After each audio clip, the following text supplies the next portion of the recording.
In 2021, the X-Pro1 is considered by many a cultist camera. And this is because of a lot of various different reasons, but the first one might be that it's old. This is a very old camera to be buying in 2021, but here are my kind of reasons as to why I bought it. And it might give you guys some kind of insight on if you're thinking about purchasing this camera, especially in this new year. So I've been interested in this camera for quite some time. I've been looking around and around, but it still fetches quite a large price, especially for something from 2012. Now, I know what you guys are gonna say. What happened to the Fujifilm X100V? Don't worry, I'm still a loyal X100V shooter, and I can shoot with that camera probably for the rest of my life. But there, inherently, lies the problem. And so let's kind of get into it. Why did I buy this camera in 2021? First off, let's talk about the sensor, because the sensor of this camera is what's considered by many to be, legendary in some aspects, or at least revered by a lot of people. Now, it features an X-Trans1 sensor, so it's not quite up to speed as what is being used now, which is the X-Trans4, but it still is very good, and I can kind of attest to that. And now the X-Trans1 sensor has kind of a reputation very similar to the Bayer sensor of Fujifilm cameras. I don't really know what's different about them. I haven't done enough testing, but one of the reasons why I bought this camera was because of the reputation this sensor has. Now, it's supposedly very, very good, and the way it renders colors, highlights, shadows, etc. is different than the other X-Trans sensors. So I wanted to see that for myself personally. How good is the sensor on the X-Pro1 and what makes it, so unique?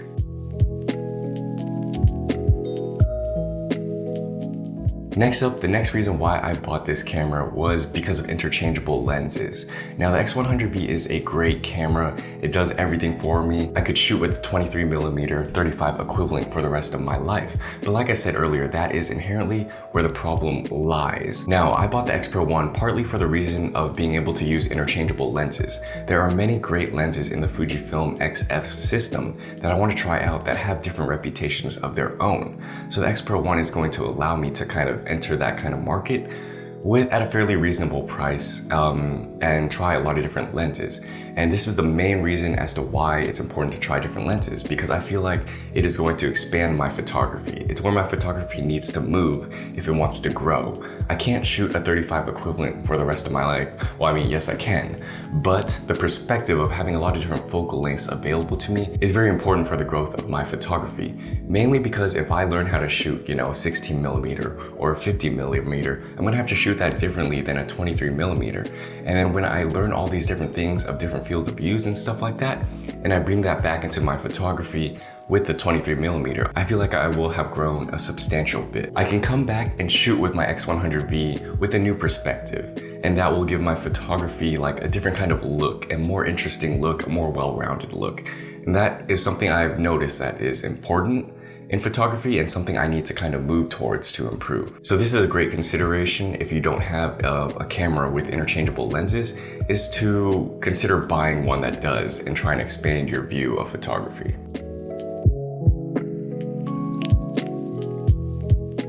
Next up is for the adaptation of vintage lenses. Now, I have a great interest in vintage lenses, mainly because of the aesthetic, the look, the style of shooting, and they just look cool. I like the idea of adapting an old lens. It gives it a unique look to your pictures as well. And so that's one of the reasons why I bought the Fujifilm X-Pro1, is to adapt a lot of different vintage lenses. Not only are they cheap, they have a lot of varying focal lengths, apertures, and stuff like that. It allows you to try a lot of different things. So right here, I have the Konica Hexanon 40mm f1.8. And this is the one I'm using on the Fujifilm X-Pro1 right now. And I've got to say, I've really grown fond of this lens, especially because I've never shot with a 40mm before. So it's kind of like a 60 equivalent. It's very different than shooting with my 23mm. Now, the most important thing that a vintage lens can do for your photography is that it'll force you to shoot with manual focus. So it's going to slow down your shooting by a significant amount. And this is very important for me, especially, like I said, for the growth of my photography. Because the photography I tend to do is kind of more run and gun. I take a lot of pictures when I'm on trips or with friends or just out and about. And I don't want to be that guy that's just always taking pictures and slowing the group down to where they need to go and stuff like that, you know? Photography is kind of in the moment for me, so I need to be fast. But there also lies another problem, right? You don't have the time to take the shot more into consideration. So here's what practicing with the X-Pro1 will help me do a lot. Because I'm using manual focus, I'm going to have to try and be faster on a slower machine. Does that sort of make sense? So I'm gonna have to pick out the parts that are most efficient towards the composition, lighting, framing, etc. And I'm gonna have to be very efficient with it. So the X-Pro1 is gonna teach me to be much more efficient with my photography. And then when I roll back to the X100V, I'll be even more faster because I know to select certain parts I really have to dial in on.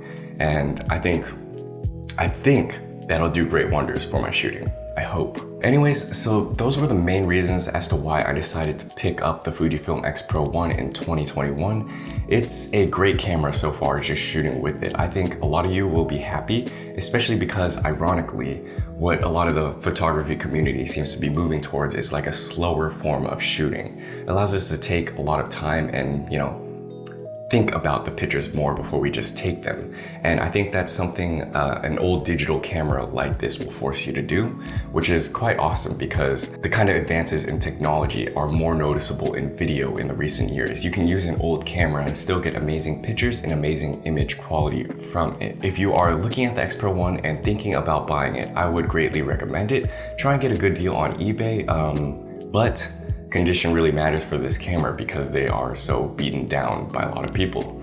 So try and get yourselves a good condition one for a cheap price. Best of luck. And I would definitely recommend it if you are trying or thinking about adding it to your arsenal. Anyways, if you like this video, please do like and subscribe below. I will be making a lot more videos. My videos are mainly about the Fujifilm X100V, but since I have the X-Pro1 now, I'll be doing a lot more on those as well. So consider subscribing if you are interested in any of that. Anyways guys, thanks for watching. I will see you in another video. Peace.